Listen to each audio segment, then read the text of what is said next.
Think of a workflow that you execute every week and you wish it could run itself. Well, with Notion's new custom agents, consider it handled. A status update agent can just automatically scan your progress each week, synthesize key updates, compile them into a report, and send it. So you don't have to.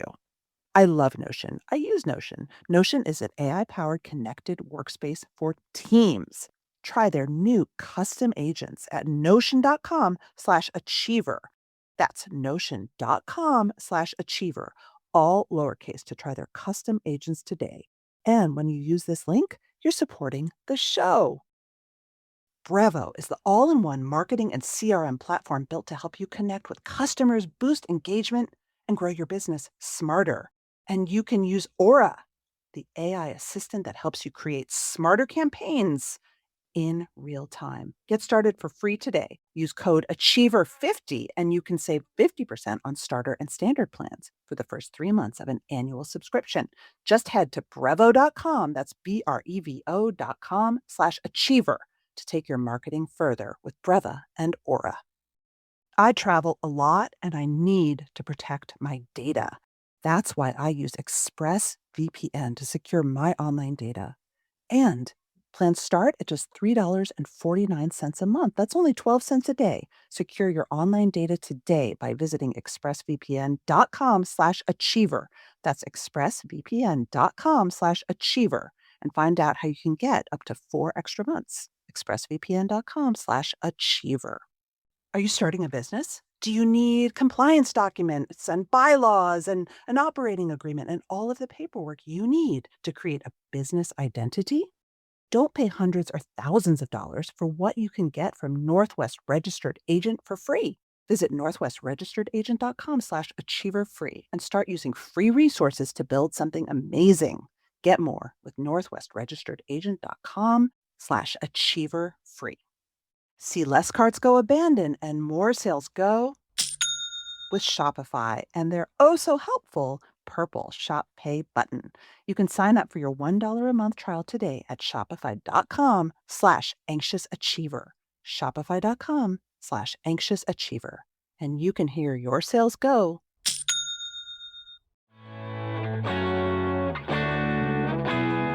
I'm Maura Aarons-Mele, and this is The Anxious Achiever. 2026 marks my 20th consecutive year of self-employment. I can't believe it's been that long. I always joke that I have a lot of titles for various memoirs I would write, but one of the titles would be Free on Tuesday, because that's my life. It's been my life for as long as I can imagine. I mean, me and often a bunch of retirees hanging out at Pilates at 11 o'clock on a Tuesday.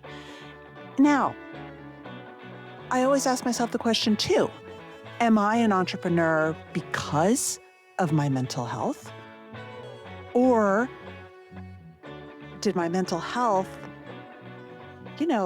contribute in a positive way to being an entrepreneur? I think it's both. And if you've listened to my interviews with Dr. Michael Freeman, you know that self-employed people, and especially scaling entrepreneurs, over-index on some kinds of mental illness and certainly neurodivergence. Anyway, I love being self-employed, but anxiety is a piece of it. Whether you have an anxiety disorder or not, it is stressful to be self-employed, to only be able to depend sometimes on yourself, or at least it feels that way.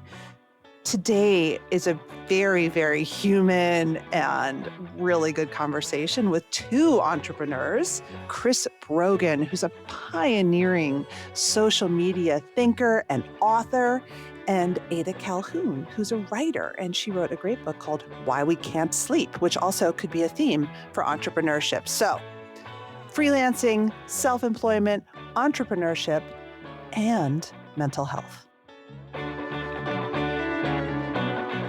You wrote, and I'm going to quote here, "People with depression can be successful. Now, read that sentence again. I'm not saying successful people can be depressed, although that's true. I'm saying that people who suffer from depression can be successful even though they are depressed.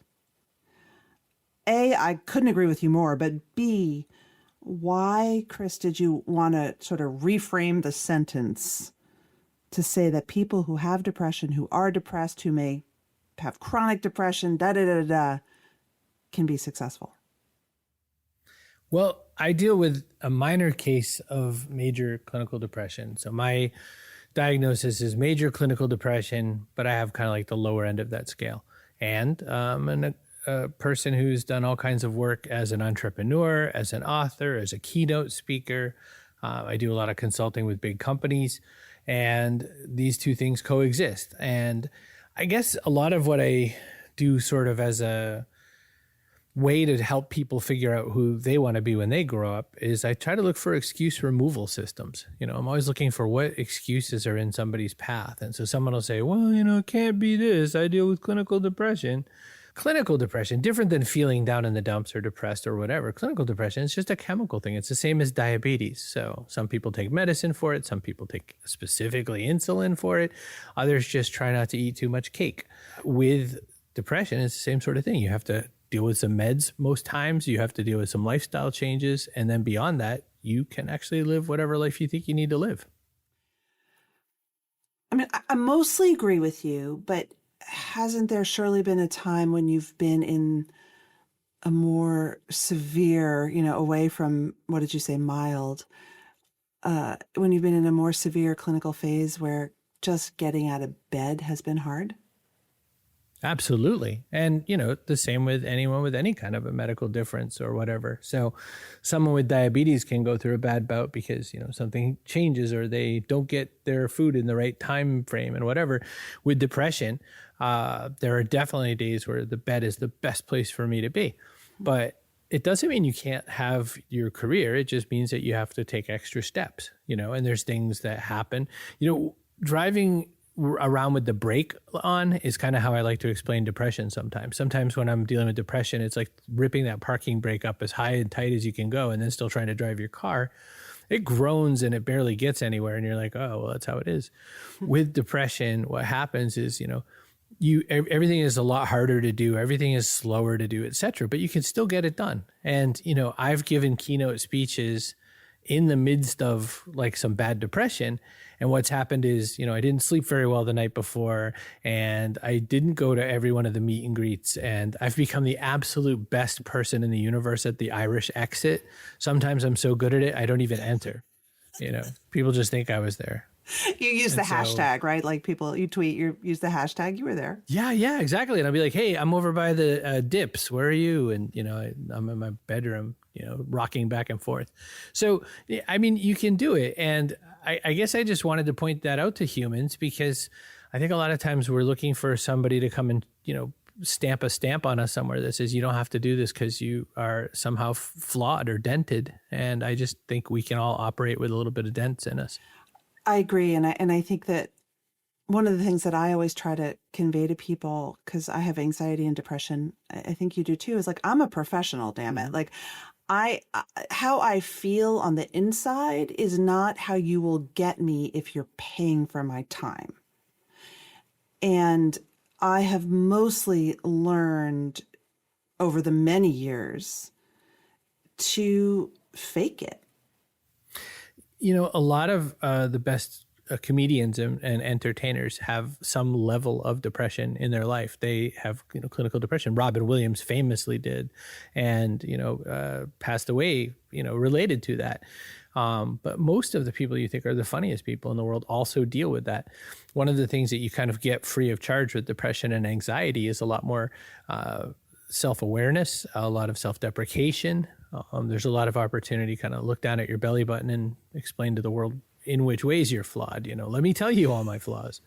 They're free. And so I think that I think these can all be superpowers, though. I think that we can operate with these. And people who don't deal with depression don't understand how to get up from failure. People with depression, we fail like every day. So you might as well just keep going. because it's just, you just kind of expect it and you're just going to keep going. It's a yes and not a, oh, wait a minute. I'm going to let's stop reframe that there. because I don't want like a bunch of haters to email me and be like, what? You're saying that Okay. everyone who doesn't have depression or, they're a bunch of wimps. I'm with you that I think that mental illness, like any disability or difference, gives you a resiliency that is really important. Sure. I don't disagree with that. And I'm just so there with you on so many levels. Sometimes performing when you're in a bad state is actually the easiest thing you can do. Going out to dinner with a friend is the hardest, right? That's a very good point too, is that really intense one-on-one interaction is a lot more challenging than standing around on stage somewhere and blurting out your dumb things. And there's just so many of our jobs that we can do, that we can sort of do not necessarily on autopilot, but we can kind of chug through them and get through the discrete tasks. But sometimes it's human interaction that's really tricky, and other times it's for me, like when I'm dealing with depression, forms. I'm looking over at mail that just came in today that probably won't get opened for a few days, just because Bills. for whatever reason that's not going to work. Bills aren't that helpful when you're kind of down in it. But work is the thing that we do. Have you always been depressed? Like, can you remember when you had your first bout of depression, even if you didn't know that's what it was? I don't know when I really caught up to the diagnosis of clinical depression. It was very later in life. So I don't know if I was just lucky before then or what, but I'm pretty sure I probably had the black dog a lot longer. But the first anxiety instance, I was pretty sure I had a heart attack. I don't remember. I was on public transit somewhere, I forget where, and I felt like a cold sweat just shoot down the inside of my body. And, you hear people say that it was a cold sweat and it came out of nowhere. But like legitimately, this felt sort of like someone took a cup of water and poured it down the inside of me. And I went, oh, that's weird. And so I went to the hospital, actually, the emergency room. And it was really weird. Like the reaction I got was kind of like, you didn't have a heart attack, you big stupid idiot. And I was like, well, that's not a really good, I think you want me to come in, not just guess that I didn't. And that's when someone taught me what anxiety attacks were. And I was like, oh. And so after a little while, when I finally went and saw a shrink and, you do some diagnosis work and all that, they were like, nope, you got that, you got depression. And when we sort of went through a whole bunch of questions and some work, it was like, well, it's kind of a severe one, but you have sort of the lower end of that. I guess they sort of split it into two. And I don't ultimately know because there's no numbers that go with it. It's a little bit of an art more than it is a science. It's funny though, because I was going to ask you about that later, but I'm going to bring it up now because you say a lot, like I have mild clinical depression, and you've already said that twice in our interview. It's almost like you're minimizing your depression. 100%. Downplaying it, absolutely. Yeah, and you're kind of funny about it. You have silly names for it. Yeah. Like why? Well, so the challenge, I think, again, I never say I'm depressed. I say I deal with depression. I just interviewed a guy who was in his last few days with cancer. And I had no idea that he was in his last few days because the last time the doctor said he had a few months to live, he outlasted him another whole year. And so this time they said it and they said, well, we really mean it this time. He said, well, we'll see. And when I interviewed him, I put the whole interview up and called it I'm Dying. And he sent me a message. He goes, hey, can you do me a favor? Can you change it from I'm Dying to Facing Death? And I was like, oh my gosh, that is so, he's like a super Buddhist. And I was like, oh, that totally makes sense. Because he's, dying is throwing a label on you. I'm not depressed. I just deal with depression. I downplay it because I don't want it to be given a bigger role in my life than me. My ego won't allow that. And I think I'm much more successful than my depression. My depression has stopped me far fewer times than my ability to fight with it has let me get to where I need to go. Say more about that, because I truly believe that my anxiety has made me who I am and that I am awesome because of my depression. Like it's truly a gift in my life, mostly, except when I'm at the ER thinking I'm dying. So how has learning to fight with your depression or negotiate with it made you better? See, negotiate would be closer. I mean, I carry it with, and I'll tell you, there's an example of this. Yeah, you travel with it every day. It's part of who you are, right? Oh my gosh. I wish I could leave it somewhere. I've tried. Off at bus stations everywhere. There's a book by Dr. Matthew McKay called Self-Esteem. And it's a really old timey book. And, you know, it's worth reading, even though it's super bigger than it has to be for a book. And in Self-Esteem, he talks a lot about the inner critic. And he basically kind of labels this concept of inner critic that we all know. We just didn't know it had a name. And inner critic's the person that says, like, I don't know why you're going to start this new thing. You always quit. And that's the inner critic. And that's a real, like, it's a phenomena that we can't put it, you know, can't touch a part of your brain and find that critic, but it's in there. And he said, what the inner critic, as best anyone can tell, what the inner critic is trying to do, it's trying to save you from feeling bad or dumb or stupid or some other negative thing. It thinks it's protecting you. So this part of your brain that we call the inner critic, or this part of your, you know, programming or operating system, is saying, I'm going to make you feel bad before someone else does because we think that's a better idea. And what Dr. McKay says is, he says, job, but okay. Also true. Well, you know, our inner critic is always looking for people to back it up too. So Dr. McKay says, but the only way to beat it is not to fight it. He says you have to thank it. You have to say, oh man, thank you so much. I so totally get what you're trying to help me with here. That's so good. Thanks. I'm going to do my own thing, but thank you so much for that. Talk us through what your, depression or not, day-to-day sort of work life looks like. Like, you don't show up at an office that someone else owns and report for duty at the same time every day. Like, what does your work life look like? Thank the sweet Buddha, I don't. No, I'm fairly unemployable at this point. I run my own company. I run two different companies. One's called Owner Media Group and one's called Chris Brogan Media.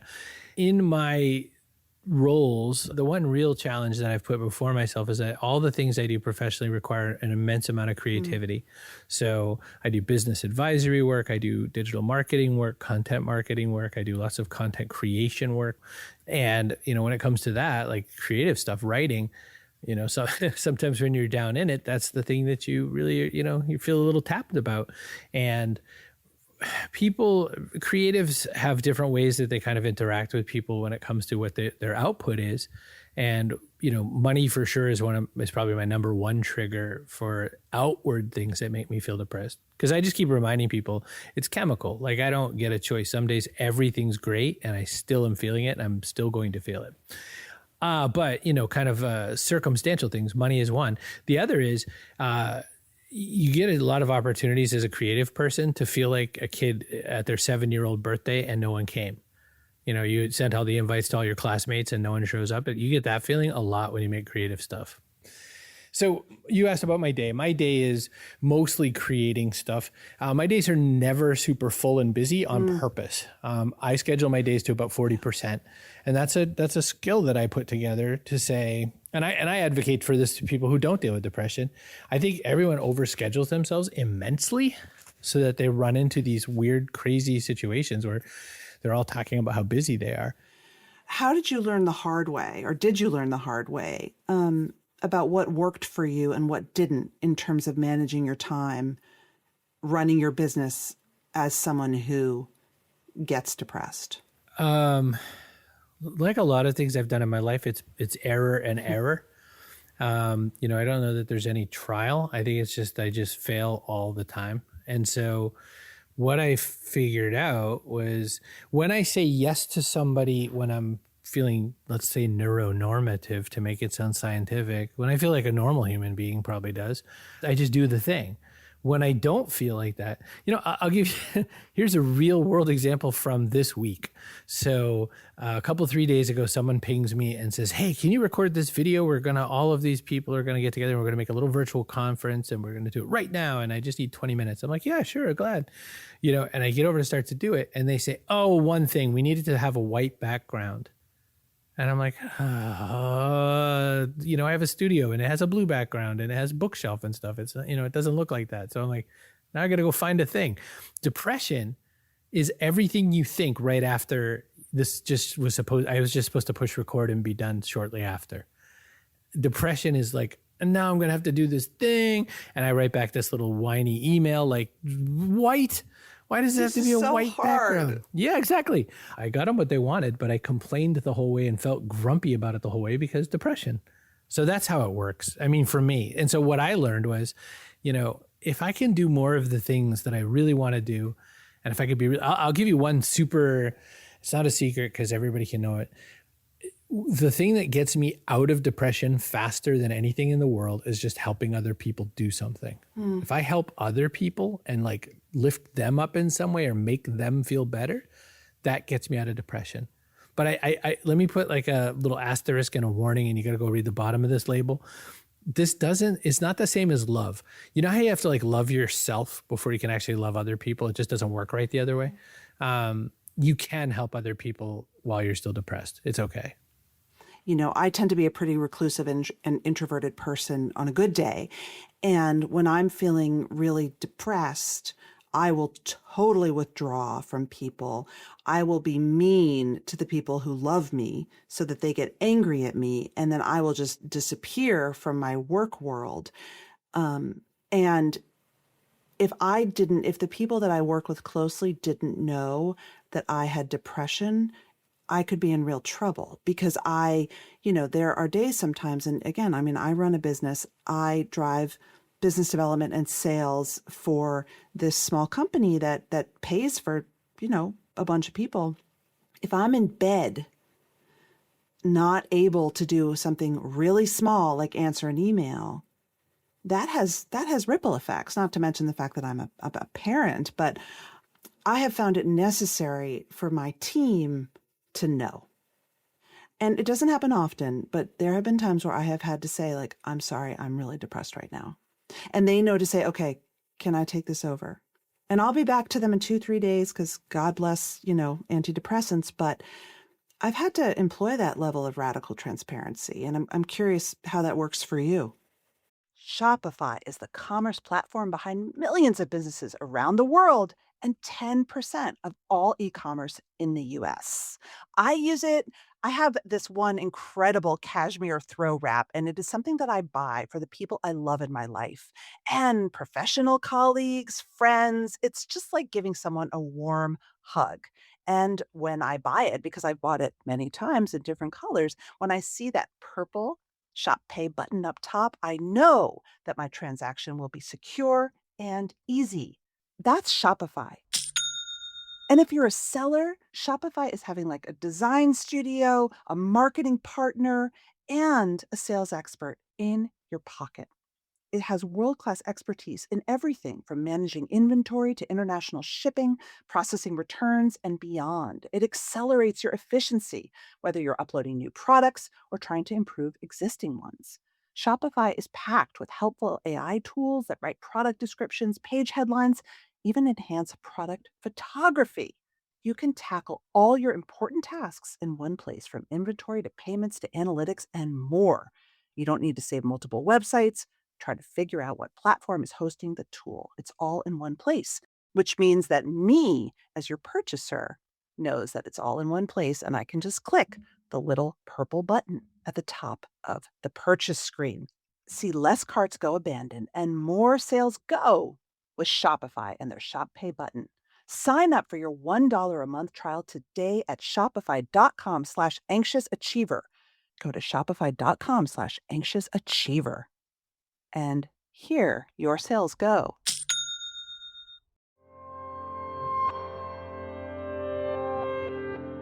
Think of a workflow that you execute every week and you wish you could just not do it, that it could run itself.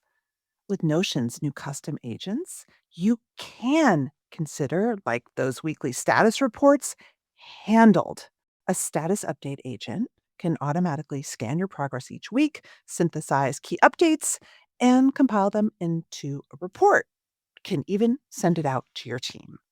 If you create a lot of content or you're busy or you're traveling and you still have to handle all the correspondence and the report outs and the follow up, your brain can feel like it's in a gazillion places at once, whether or not you're an anxious achiever or you have a busy brain or you're neurodivergent. I love Notion. It keeps me organized. I love that I can just look at a calendar and see what's happening when. And now with custom agents, it's like having another team member to do things that, frankly, I find annoying.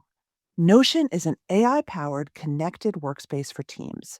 Notion brings all your notes, docs, and projects into one space, and it just works. It's seamless, flexible, powerful, and it's fun to use. And I hate tools, but I like Notion. And with AI built right in, you spend less time switching between tools and apps and more time creating great work. And now with Notion's custom agents, the busy work that used to take hours, or let's face it, didn't actually happen, runs itself. So you can try custom agents now at notion.com/achiever. That's all lowercase, notion.com/achiever, and try custom agents today. And when you use this link and promo code, you're supporting the show. So that's notion.com/achiever. It took me a long time before I realized that I didn't have to finish my workday feeling frustrated, drained, frustrated. Can I say that again? And unfulfilled. It doesn't have to be that way. That's the good news. And you don't need a new job to do it. Patrick Lencioni, who is author of the legendary book, Five Dysfunctions of a Team, and more than a dozen other bestsellers, created the Working Genius Assessment to help you pinpoint the kind of work, the tasks at work that give you energy, and the kind that drains your energy. Over 1 million people, including me, have taken it. It's simple, it's effective, it's affordable. And if you take the assessment today and you use the code Achiever at workinggenius.com, you'll get 20% off. You know, I had Patrick Lencioni on the show, and he's a neurodivergent leader. Yes, he is. And he's very open also about his former existence as an anxious achiever. But Patrick credits what is now Working Genius with the change in how he works, a workday that finds him playing to his strengths and not doing the things that no matter how hard he tries, he's never going to be good at. So check out the Working Genius Assessment and get 20% off with the code Achiever at workinggenius.com. That's workinggenius.com. Oh, I see stuff like that all the time, but I don't have any sense of self-preservation when it comes to any of that. Like I don't think, and I could be totally wrong. Like maybe the entire business world has like a little asterisk next to my name, and like Disney says, well, we worked with him in the past, but now we know he deals with depression. We won't call him this week. Maybe that's happening. I don't know. There could be a secret blackball list, but I don't feel like it's true. And I feel like every time I tell people I deal with depression, the only thing I end up having to do is sort of explain to them what that really means, because the side challenge is that they accidentally think it means like I'm saying I'm down in the dumps. So I don't mind telling anyone I deal with depression. What I always say is, I very, very quickly rattle out, it's a lot like diabetes for me. Yeah. I just have to take my meds, do smart things, and I'm good. But, if I slow down, I'm going to let you know I'm slowing down. It happens about once every 16 months in any kind of way that anyone else will really notice it. What routines keep you on track when you're in a down cycle? None. I have none. Business development is, I probably need a better routine for business development. That's for sure. But I tend to, I have a system that I created. It was one of the courses that we built called the 20-minute plan Jumpstart. And in that thing, I have a system where I work 3 hours a day, every day on my business. I guess that's the closest I have to a routine, but that 3 hours, if pretty you basically methodical and good. Yeah. Well, except there is no specific time of day. It is essentially 9 check boxes every single day. And it's like, if you drew kind of like a flattened wide side of a Rubik's Cube, so it's 9 squares, basically, I write, and those 9 squares account for 20 minutes each. So those 3 hours is broken into 3 sets of 3 20-minute blocks. Make sense? So I book those 3 hours to grow my business in some way, develop, the stuff around my business in some way, but they can happen anytime. And every now and again, I can fudge one and just say, you know what, the way the day is going, I think eating a sleeve of Oreos instead of the entire package is going to be a win. But I'm so with you. And who cares? Are there times of day that are better for you generally? Yes. So when I'm dealing with depression, late morning starts happen whether or not I want to. So I'll wake up really early, but I won't really get anything done until at least 10 a.m. When I'm not dealing with depression, I wake up early and I get a free extra few hours that way. I'm not a creature of habit. I think because I think this comes from sort of the discipline of my writing. So I write a lot. The one thing you could say that I do for sure is at least 2,000 words a day. A day. And the way I do that is I make it completely requirement proof. Someone will say to me, I have to have this exact paper and this kind of pen and this light, or I can only write at coffee shops and I can only write if no one's making noise and all these things. I can write anywhere. I'm like a military person. I how they sleep 20 minutes here and there whenever they need it. I could do that with writing. And so that's the only one thing that I can say is systematic, but nothing I do is time bound. I guess that's what I say when I don't really have great discipline. I have nothing that's time bound. Well, and I'm reflecting again, because what you're describing to me is someone who's really disciplined. I mean, to write 2,000 words a day, to take your little Rubik's Cube blocks and work on your business takes tremendous discipline. You're totally downplaying it. Yes, I'm an unreliable narrator. And I think that's true. But no, I think the reason I say that too is that, we hear this term virtue signaling a lot, so you see someone standing around with their $20 bill that they're handing over to the Salvation Army person or something, but they don't let go of that 20 until enough people see it go in and that kind of a thing. Well, I think that people that are really, really into productivity, for instance, I call that noble masturbation because it feels good and it seems like it's a good idea, but it's not the same thing as real work. And so I don't tell people I'm into productivity. I'm not into productivity. I'm into getting my work done.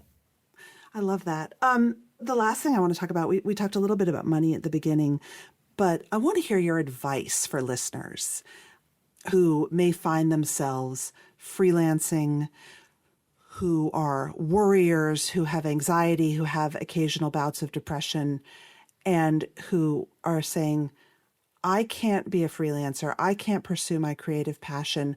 I got to stay employed by someone else because I'll never be able to manage the uncertainty. Well, the weirdest thing about this, and I'm sure everyone says something variant of the same, is that if you are trusting one employer, that's the opposite of feeling certain, because that one employer makes choices that have nothing to do with your merit. We accidentally think that we're employed by the grace of our hard work, but we're not. We're just employed because someone needs what we do at that point, or there's enough money to afford the something that we do, or that it's a worthwhile expense or whatever. But like letting one human entity or one small group of people decide your future is a lot less easy to manage than having your, the money you need to live split across 5 different clients, right? So that if any one of them leaves you, you still have 80% of your revenue. Diverse portfolio, yeah. It's always been surprising to me that people think that, well, I'll give you an easy real world example. My mom worked for the telephone company for 29 3/4 years. At 30, you could retire. And when you retire, you get your full pension. They let her go at 29 3/4 years. They stuffed it in her face. My mom, who had been nothing but fiercely loyal to the phone company. It's terrible. And so my mom, who thought I should follow in her footsteps and do that same kind of job, I said, are you crazy? They just spit on you. And so I've had, multiple bosses for a while. And guess what? Sometimes I run out of money entirely, like bank account down to 2 digits or 3 digits. But unlike a job where you only get the money you get every week or 2 weeks or whatever they decide to pay you, I could just go find some way to make some more.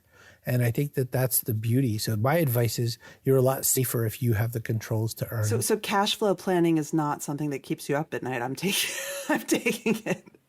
No, because right now, as of this interview, I'm at the bottom of where I've ever been in my finances, like the bottom, everything out. I had a 2.5 year stint of depression, just kind of draining away all my savings and me kind of being like, well, I still have a little money and I wouldn't have to try so hard for clients. Well, now I'm at the point that's like, who do I have to kiss around here to get a job? Because I'll do it. And so what will you do? Just earn money. I'll just go find people I can help. It's the way of business. Business is, I know something that you don't know, I'll help you do it. I can help you set up this thing, I'll help you do it. There's a lot of people suddenly thrust into working remotely and marketing remotely who I've been teaching one form of podcasting or another since 2006. Now they want to be podcasters. So 14 years after I started doing this, they're like, oh, how do you do that? And so I'll show them. There's just always ways, there's always things you can do. And people forget that the thing that they do easily is the thing that's really hard for someone else. And that's where money comes from. Chris Brogan, thank you so much. It was so much my pleasure. Thanks for having me on. Someone else who understands the trials that come with the freelance life, even when a certain level of success has been reached, is Ada Calhoun. I sat down with Ada to talk about the pros and cons of self-employment and working remotely and what it means for your success and your mental health. I wanted to start because I think you talk about this. We both were the same age. We both grew up working in media. And I think that we both worked for powerful women older than us in media and observed them certainly. And they sort of, I don't know if this was true for you, like they seemed to have it all. I was the executive assistant when I was my very first job out of college, for a film company, very chic job, paid nothing. And I was the executive assistant to the vice president of publicity and marketing. And Sarah Eaton, she was a great boss. I admired her so much. And she went to screenings and she had lunch with the New York Times and she got her hair done at a very fancy salon. And I booked it all.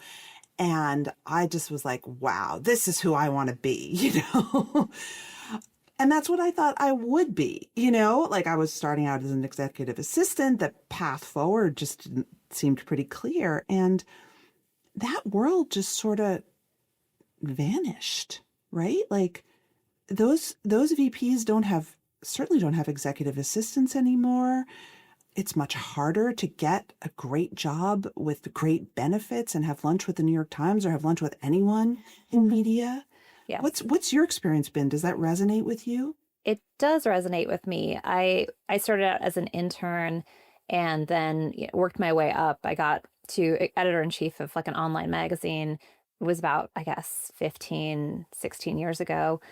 And that was what I expected, right? Like there were these very clear things, like you go from assistant to associate to editor to senior editor. And I don't see those jobs existing anymore. That ladder, I feel like, has totally collapsed. And now it's like everyone is doing everything and it's all from home. It's all freelance. There are no benefits. There's no ladder. Definitely nothing that takes you into a place that has any kind of security net. I don't think I know one person. I know a lot of people in media who has like an office with a door you close and then the phone and the assistant, all of that, and health insurance and dental insurance. It just feels like it's like a Mad Men era relic almost, that idea. Everyone's just on their own in their own little bubble, taking care of everything. And it's a little scary. One of the things that you were very brave in talking about was the embedded fear and the fear that sort of didn't go away, even though, people can look at you and you're a name, you're a best-selling author, but you're very open, I think, still that there is a fear that goes along with the freelance life of a writer, the freelance life of anyone, frankly. Can you talk about that? Are you still scared, even though you just had a really successful book come out? I'm less scared right this minute about that. There are many other things in this world right this moment to be very scared about. Well, indeed. And so it feels very surreal, like just to be talking about anything else. But I do feel really lucky that I had that book happen when I did, because I've never had money in the bank before, like the last couple of years. I never was not paycheck to paycheck. I didn't, I've actually gotten rid of credit card debt and all that. And that it feels much better. I know that sounds really obvious, but like it does, there is some comfort in it, but I don't feel that far away from it. And I feel like in a year the stability and the cushion could all be gone. And that was really what the book came out of. Was I had had this summer where I had had 3 freelance gigs fall apart for different reasons, all in a very short period of time, and that was the money we were gonna use to pay off our credit card debt and get us through the next 6 months, and it just wasn't there. So suddenly we had all this debt, and I had no way to make any money, and I asked my editor of my previous 2 books, which had done okay. I mean, they'd Mhm. for kind of an indie or an independent publisher and all that. They had, I thought, done pretty well, and they gotten a lot of press. But he said this thing. He said, like, sales track is sales track. Like, we love you. Of course, we'd want to do something else, but the last book didn't really do what we thought it would. So then I was like, oh, great. Well, that was like my plan was to sell another book, and I was like, oh, now I won't be able to do that. I don't know about this ghostwriting thing. If I freelance, it's like $200 a piece. And it was really, I thought it was over in that moment. That was like 2017. I thought my career was done. I'm very lucky in that I live in a house full of computer nerds, and they wouldn't let me take my laptop and my data out in the world unprotected. Going online without ExpressVPN is like driving without car insurance. You might be a great driver, but with everyone who's on the road today, why take that risk? Everyone needs a VPN. And this is what I have learned from the nerds in my household. Every time you connect to an unencrypted network, in cafes, hotels, airports, etc., your online data is not secure. And any hacker on the same network can gain access to and steal personal data like passwords or bank logins or credit card details. And honestly, it doesn't take much technical knowledge to hack. I bet the people in my house know more than a basic hacker, right? It just takes some cheap hardware. And your data is valuable. You know this. ExpressVPN stops hackers from stealing your data by creating a secure encrypted tunnel between your device and the internet. It's the lowest price ever. Plans start at just $3.49 a month. That's only 12 cents a day. And it's super secure. It would take a hacker with a supercomputer over 1 billion years to get past ExpressVPN's encryption. Secure your online data today by visiting expressvpn.com/achiever. I use it and you should too. That's expressvpn.com/achiever and find out how you can get up to 4 extra months at expressvpn.com/achiever. This isn't something I talk about often, but I am a digital data nerd. Nothing makes me happier than looking at marketing data. It really helps when you want to take your business to the next level. So, meet Brevo, the all in one marketing and CRM platform built to help you connect with customers, boost engagement, and grow your business smarter. With Brevo, you can manage all your customer interactions in one place. You can nurture leads, which is actually really, really important with the built-in CRM, reach your audience through email and text and keep them coming back with powerful automations and workflows. And you can use Aura, Breva's AI assistant. Aura helps you be smarter. It helps you make personalized content and optimize send times and analyze performance data to help you improve your strategy in real time. And of course, Brevo offers really cool advanced analytics and seamless integrations and the AI driven personalization you need to create great multi channel campaigns that hit the mark every time. Get started for free or use code Achiever50 and you can save 50% on starter and standard plans for the first 3 months of an annual subscription. Just head to www.brevo.com/achiever and you can take your marketing further. I'll see you in the spreadsheets. I remember the thrill of filing the LLC paperwork for my first business in 2009. I felt legitimate, but the truth is, I needed a lot of help. I wish that I had had Northwest Registered Agent. Northwest Registered Agent has been helping small business owners and entrepreneurs launch and grow businesses for nearly 30 years. They're the largest registered agent and LLC service in the US, and they have real people who know your local laws and can help you and your business every step of the way.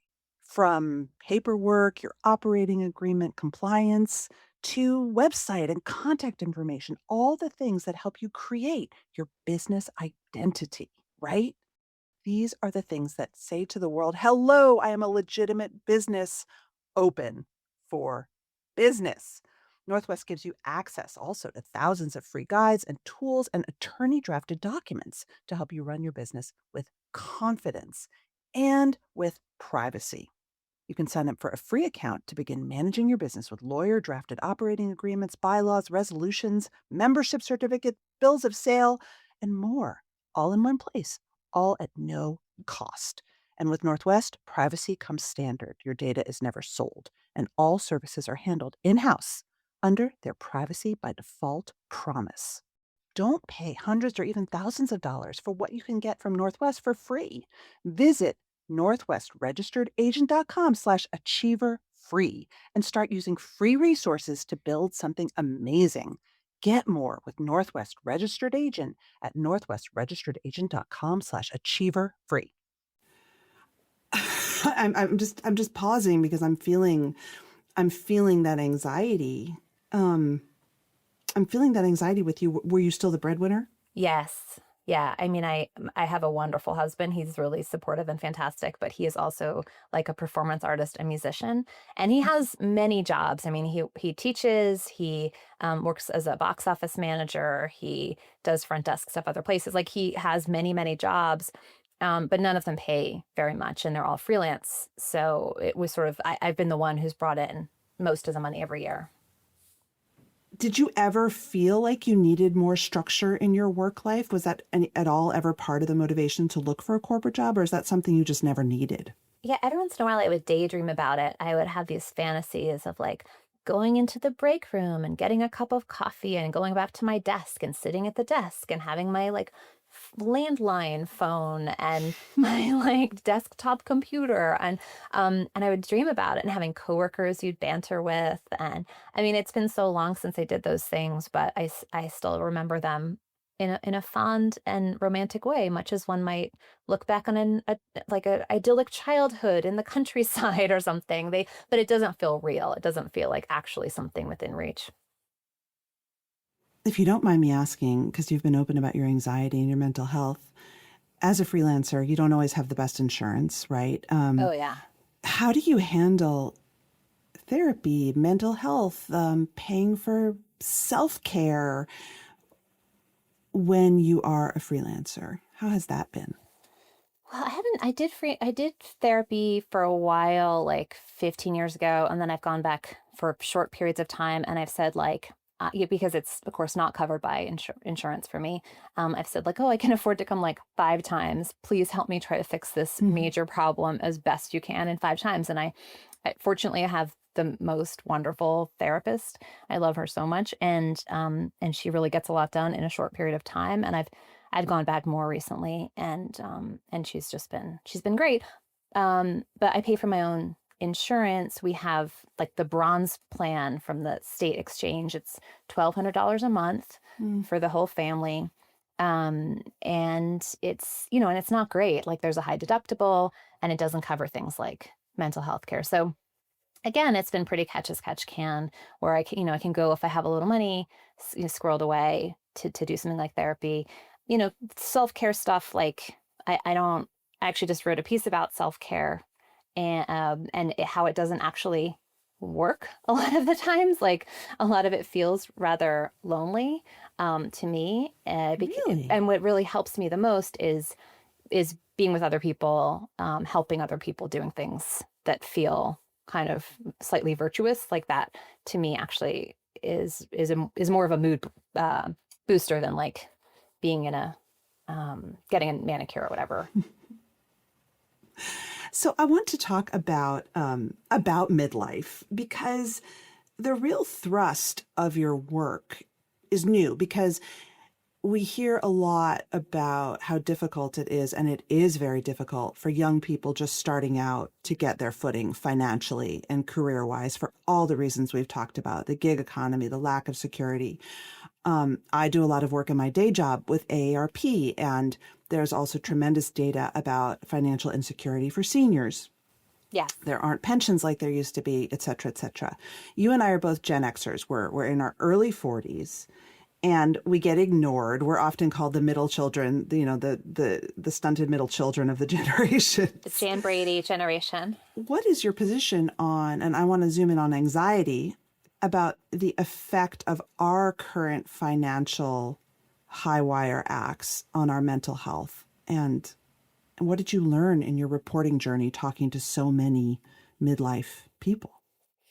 Well, I talked to a couple hundred middle-aged women around the country, and almost all of them had anxiety about money and anxiety about work. And they just felt like the pressures on them to take care of other people were massive, and then the pressure on them to bring home enough money without a lot of support, or I guess help. Like I feel like a lot of them talked about their employers not offering flex time or benefits, or just kind of any sense that they were safe or could rely on the company to have their back if there was an illness, for example, or if they had to take leave to go have a baby or take care of an aging parent or whatever it was.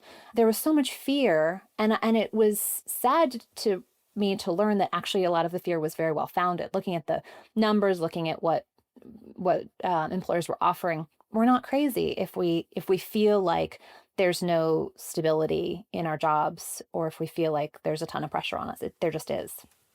And I think that there's a tremendous psychological component here. You know, you actually talked about ACEs, adverse childhood events. This is, again, in my day job, I run a cause marketing firm. We work with CDC and the American Academy of Pediatrics on trying to socialize this term, ACEs. It's a mouthful, but the basic idea is adverse childhood events has far-reaching effects, and ACEs are everywhere. There aren't certain kinds of families that have ACEs. When you wrote about a lot of us growing up in the 70s and 80s, growing up with ACEs that went unacknowledged, I went back to my numerous ACEs. And, from the time that I was, sent off on my own to summer camp at 8 by my parents who were not speaking to each other and molested on a train to, a van blowing up at another summer camp, to just the numerous things, because frankly, even though my childhood was technically fine, there was no conscious uncoupling back then. My parents waged war with me. Just parenting was different. And I think kids were often collateral damage. And so for me, my father would just not send money to my mother when he hated her. So today, when I, as someone who runs my own business, I guess I'm not technically a freelancer anymore. I own a small business. Today with something like coronavirus, where half my contracts dry up. Yeah. Even though I've done lots of therapy, there is that feeling of dad's not paying the mortgage this month, right? Is that unique? I at the risk of sounding like a stereotype of a whiny white middle-class middle-aged lady, like, is that unique to us? How is it something we carry? How do we work through that? Because I can't stop coronavirus. I can't change my childhood. I can try to observe it and work with it. And I think we can acknowledge that all of us, and this goes for people who are, every race and every level of income and all that. It doesn't mean that you didn't experience trauma in your childhood. And ACEs are everywhere. I'm going to do a PSA for the CDC. ACEs don't discriminate, right? No, it's every right. family often, or any kind of family.